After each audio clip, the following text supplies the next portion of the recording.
Formula yang biasa saya tekankan untuk mereka yang ada 10,000 ni macam nak buat, bagi saya bukan 10,000 tu dulu. Tentukan 2T 2R dalam diri dia. 2T 2R. 2T 2R. R adalah risk and reward. T, time and type of investment yang dia nak buat. Tempoh masa mesti ada. Pendek, sederhana, panjang. Type of investment, saham, kripto, emas, harta tanah, whatever. Jadi sebab emas bukan untuk short term, emas lebih kepada long term. Kripto mungkin ada yang nak berdagang, dia mungkin short term, tapi pada macam saya tak go for short term, saya go for long term. Sebab tu boleh dapat pulangan ratusan peratus. Saham, ada jenis saham lah, ada yang jenis pendapatan iaitu melalui dividen, ada yang melalui blue chip, saham-saham mewah yang volatility agak kurang. Tapi ada saham yang bersifat spekulatif. Jadi akhirnya produk macam-macam.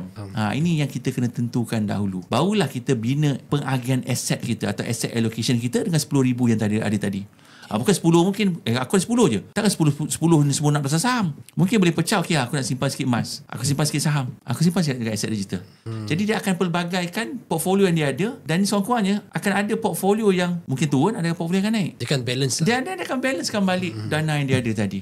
Ni kita bercerita tentang portfolio management pula lah. Bahasa mudah, pegang pada 2R 2T tadi, kenal pasti perkara tersebut, dan barulah kita buat asset allocation kita dengan modal yang kita ada tadi.